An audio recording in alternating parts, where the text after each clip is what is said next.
Hello guys, welcome back to our channel new Udaan. मैं हशमत सईद। उम्मीद करता हूँ आप लोग अच्छे होंगे।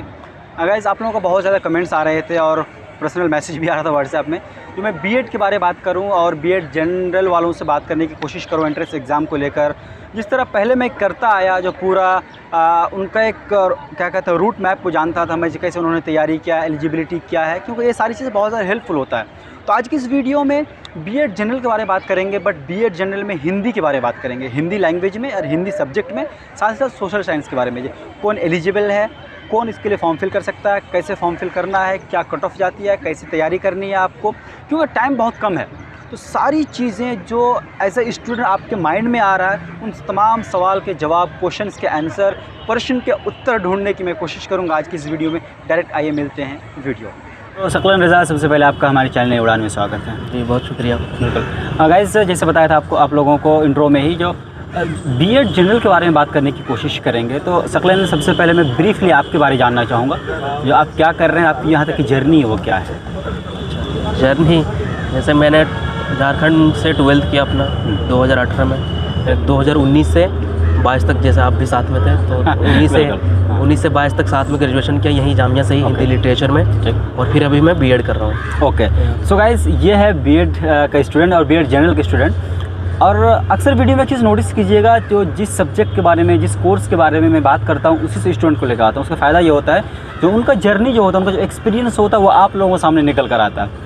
तो सकलन, बेसिकली मैं बात करना चाहूँगा, चूँकि जामिया का एंट्रेंस का डेट भी आ चुका है और टाइम भी बहुत कम है, ऐसे में लोग तैयारी कर रहे हैं, लेकिन साथ ही साथ बहुत सारे कन्फ्यूजन है उनको लाइक क्या पढ़ना है, एलिजिबिलिटी क्या है, कैसे तैयारी करनी है, कट ऑफ क्या आ जाता है, ये सारी चीज़ें जो एक स्टूडेंट के मन में आता है, जो सवाल है, इनका जवाब आज की इस वीडियो में मैं आपसे लेने की कोशिश करूँगा। चलिए, मैं सवाल शुरू करता हूँ। सबसे पहले जानना चाहूँगा मैं एलिजिबिलिटी। आप बीएड कर रहे हैं, बीएड में कौन सा कर रहे हैं, पहले ये जानना चाहूँगा आपसे। जो मैं बीएड कर रहा हूँ, तो मेरा जो फर्स्ट पेडागोजी है, वो हिंदी है। ओके, हिंदी लैंग्वेज, और दूसरा सोशल साइंस है। ओके, सो हम इस पे आते हैं। उससे पहले एलिजिबिलिटी जानूंगा मैं आपका। जैसे आप हिंदी हैं, हिंदी के लिए एलिजिबल कौन है वो भी जानूंगा, साथ ही साथ बीएड जनरल में कौन बैठ सकता है ये भी जानना चाहूँगा आपसे।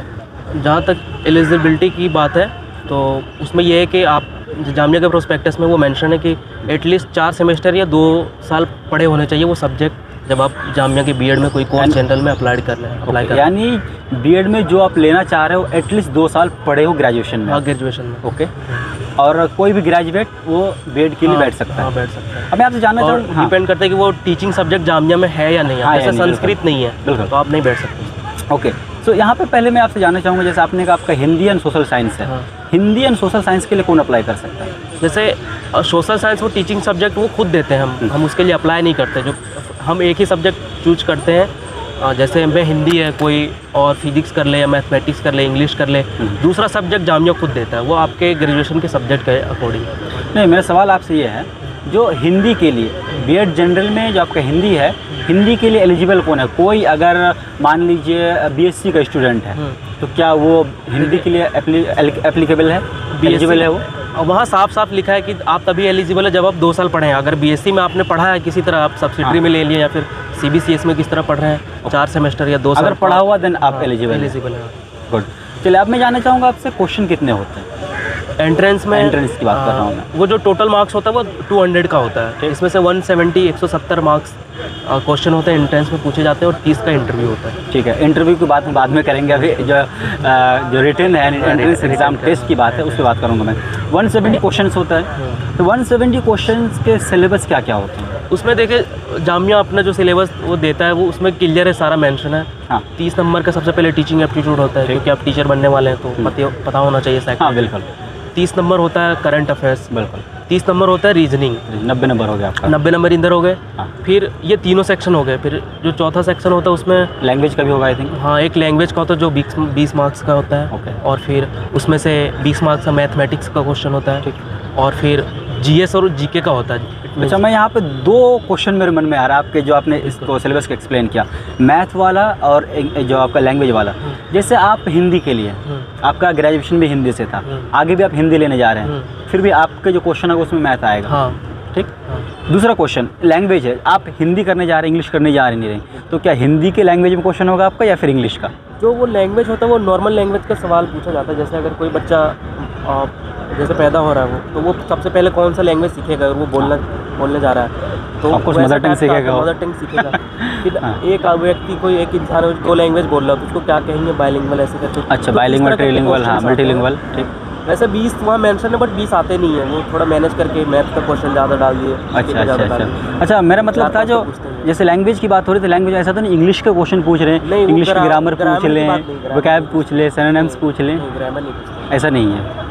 ओवरऑल आपके अकॉर्डिंग चूँकि आपने पेपर को अटेम्प्ट कर रखा है ना, तो पेपर इजी होता है या टफ होता है? देखिए, अब जो साइंस स्ट्रीम से है, जिसने मैथ्स और फिजिक्स ये सारा कुछ पढ़ रखा है, तो उसके लिए वो बिल्कुल हलवा टाइप है। अच्छा, उसके लिए वो तैयारी भी नहीं करते। मैंने बहुत सारे ऐसे दोस्त बोले कि मैं डायरेक्ट जाके बैठा और एग्ज़ाम दे दी, क्योंकि आप समझ लीजिए कि आप कहाँ कैलकुलस वगैरह पढ़ के आए और यहाँ के एवरेज वगैरह पूछ रहे हैं, तो बिल्कुल वो अब जैसे मदरसा बोर्ड से होते, क्योंकि अब आप उर्दू से करना चाह रहे हैं तो सेम क्वेश्चन पूछेगा। अब मैं हिंदी से हूँ, इंग्लिश से हूँ, तो इसके लिए भी सेम क्वेश्चन है। तो जो जिसका बैकग्राउंड नहीं है मैथमेटिक्स से या फिर ऐसे रीजनिंग वगैरह पढ़े नहीं, तो उनके लिए थोड़ा पढ़ना पड़ता है, उनके लिए प्रिपरेशन करना पड़ता है। बाकी लेवल तो इजी टू मॉडरेट ही रहता है, उतना कोई टफ नहीं होता अगर आप पढ़े। सो जामे में 3 तरह का अगर देखा जाए तो बीएड है, यानी लैंग्वेज की बात कर रहा हूँ, लैंग्वेज इंग्लिश भी है, हिंदी भी है, उर्दू भी है। क्या तीनों के लिए अलग अलग क्वेश्चन होता है या सेम ही क्वेश्चन होता है? पेपर 170 जो क्वेश्चन आते हैं वो तीनों के लिए बराबर सेम होते हैं, ठीक है। वो जब फॉर्म फिल करते वक्त आपको एक वो देना पड़ता है, प्रेफरेंस देना पड़ता है। जब आप एंट्रेंस क्लियर हो जाएगा, जब आपका नाम आ जाएगा सेलेक्टेड कैंडिडेट्स में, तो आपको उर्दू मीडियम के लिए अलग पढ़ाया जाएगा, हिंदी के लिए अलग पढ़ाया जाएगा। और क्वेश्चन भी तीनों अलग अलग लैंग्वेज में आता होगा? हाँ, क्वेश्चन भी 3 वो किताब टाइप हो जाते हैं। 170 क्वेश्चन को 3 लैंग्वेज में लिखा होता है, तो इतनी मोटी हो जाती है वो। ओके, यानी एक ही क्वेश्चन को इंग्लिश में भी, हिंदी में भी, उर्दू में भी। तो गाइस ये कन्फ्यूज़न आपको क्लियर होनी चाहिए। लाइक अगर आप हिंदी के लिए कर रहे हो फिर भी सेम क्वेश्चन होगा, बट आपको हिंदी वाला अटैम्प्ट करना है। आप उर्दू के लिए कर रहे हो तो उर्दू वाला जो क्वेश्चन होगा वो अटैम्प्ट करना है, ठीक है। इसमें कंफ्यूज नहीं होना। और आपको क्या प्रेफरेंस चाहिए वो आप मिल जाएगा साथ ही में साथ। और एलिजिबिलिटी का ज़रूर आप ध्यान रखिएगा, है ना। क्योंकि एलिजिबिलिटी का ध्यान रखें, मान लो जैसे आपने कहा भी, जो 2 साल एटलीस्ट वो सब्जेक्ट वो ग्रेजुएशन में पढ़ा हो। अब बहुत सारे क्वेश्चंस आते भी हैं ऐसे। हाँ, और उसमें लेस देन 50% से कम नहीं होना चाहिए उस सब्जेक्ट में। जैसे एटलीस्ट 50% होनी चाहिए उस सब्जेक्ट में। प्लस में तो ग्रेजुएशन आपका कंप्लीट होना ही चाहिए, है ना। सीट कितना है? सीट वो लैंग्वेज जैसे जामिया जो है माइनॉरिटी इंस्टीट्यूट है, तो उर्दू को प्रमोट करता है, तो उर्दू में ज़्यादा सीट है। अगर कोई फिजिक्स से कर रहा है, क्योंकि मैं हिंदी से हूँ, तो मेरे लिए वही 10 सीटें हैं, क्योंकि हिंदी खुद लैंग्वेज। अगर फिजिक्स है तो उसके 3 ऑप्शन है, आप इंग्लिश मीडियम से कर सकते हैं, हिंदी मीडियम से, उर्दू मीडियम से। तो हिंदी और इंग्लिश में 10-10 सीटें ऐसे, उर्दू में ज़्यादा होते हैं, 15-20 ऐसे होते हैं। ओके, कट ऑफ भी सबका लग जाता होगा? हाँ, कट ऑफ का भी लैंग्वेज वाइज जाता है। जैसे इंग्लिश का चला गया 115-20, तो हिंदी का 10-15 रहता है, उर्दू का और कम रहता है, ऐसे करके। ओके, सबसे कम कट ऑफ देखा जाए तो उर्दू का रहता है। उर्दू का ही रहता है। तैयारी के लिए बीएड की कोई खास बुक आती है? तैयारी जैसे मैं जैसे बोला कि आपका बिल्कुल जीरो लेवल है, आपको बिल्कुल मैथ्स का या रीजनिंग का ज्ञान जैसे आप हिंदी मीडियम से कह लो, आपका ग्रेजुएशन भी हिंदी से, आपको यहाँ पे मैथ भी पढ़ने, रीजनिंग भी पढ़ने हैं, साथ ही साथ आप कुछ फिजिक्स वगैरह भी क्वेश्चन। थोड़ा बैरियर है बुक के लिए। जैसे मैं हिंदी से हूँ या कोई उर्दू मीडियम से, तो जो बुक मिलेगी जो गाइड टाइप वो इंग्लिश में खास तौर पे मिलती है, जो मकतबे में। फिर आप कैसे, लाइक अगर हिंदी वाले हैं उसको इंग्लिश, हाँ, थोड़ी तो फिर प्रॉब्लम होती है, तो आप उतना क्वेश्चन पढ़ के समझ में आ जाता है कि। अच्छा, आपने कैसे तैयारी की थी? मैंने तो नेट से ही तैयारी की थी। कोई वेबसाइट? यूट्यूब से ही। हाँ, यूट्यूब में कोई अच्छा चैनल जो आपको पसंद आया हो बहुत ज़्यादा? जैसे मैं रीजनिंग के लिए, रीजनिंग तो मुझे पहले से रीजनिंग के लिए बहुत सारे चैनल आप किसी को फॉलो कर सकते हो, ठीक है। यहाँ पर फंसता मेन मामला मैथ में है और साइंस वाले सेक्शन में। बिल्कुल। तो जैसे जो मैथ्स के लिए है, तो मैंने साहिल सर से पढ़ा था और गगन सर से टॉपिक के अकॉर्डिंग। और यूट्यूब पे हैं लोग? हाँ, यूट्यूब पे हैं। और जैसे एक बार नाम फिर से बता दीजिए। साहिल सर हैं और वाईफाई स्टडी में पढ़ाते हैं शायद। ओके, वाईफाई स्टडी वाले, ठीक। और एक और गगन सर है मैथ्स के, तो वो नॉर्मल चीज़ें मिल जाएंगी, बस टॉपिक चूज करना है, यूट्यूब पे सर्च करना है, 10 टीचर मिल जाएंगे। और जीके और जीएस के लिए, जैसे हिस्ट्री हो गया, ज्योग्राफी हो गया, पॉलिटी हो गया, उसके लिए एक तो हिस्ट्री के लिए वरुण अवस्थी और विपन गोयल, मैंने इनसे पढ़ा हूँ। और ख़ास करके मैं विपन गोयल को ज़्यादा प्रीफर करता हूँ, क्योंकि वो बहुत अच्छे से पढ़ाते हैं, एक क्वेश्चन में वो 10 बता देते हैं। तो ये कहने के प्लस पॉइंट हो जाता है।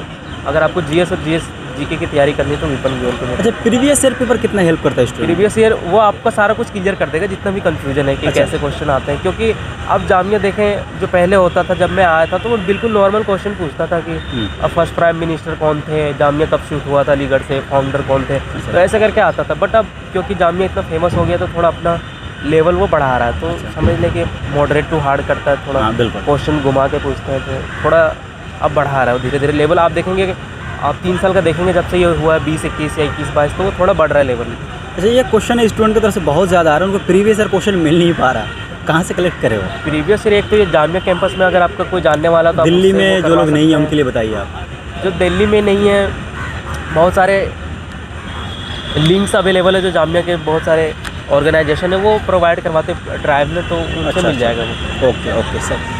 सो अभी टाइम कम है, कुछ स्मार्ट पॉइंट्स आप स्टूडेंट को देना चाहेंगे क्योंकि ऑलरेडी आप बीएड क्लियर कर चुके हैं, किस तरह पढ़िए या फिर क्या उसका स्ट्रैटेजी होनी चाहिए ताकि वो भी एंट्रेंस को क्लियर कर सके एटलीस्ट?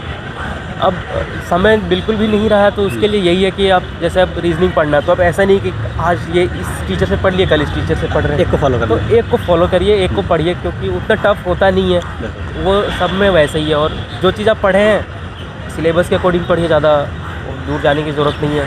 और जामिया का सिलेबस बिल्कुल वो है, उसी से पूछता है, वो बाहर पूछता भी नहीं जामिया, तो इतना मतलब ईजी है। तो आप सिलेबस के अकॉर्डिंग तैयारी कीजिए, टॉपिक के अकॉर्डिंग, तो बिल्कुल आसानी हो जाएगा। 1 महीना 1.5 महीना इनफ है। ओके सकलेन रज़ा, इतनी सारी अहम जानकारी देने के लिए आपका बहुत बहुत शुक्रिया। चलो, थैंक यू।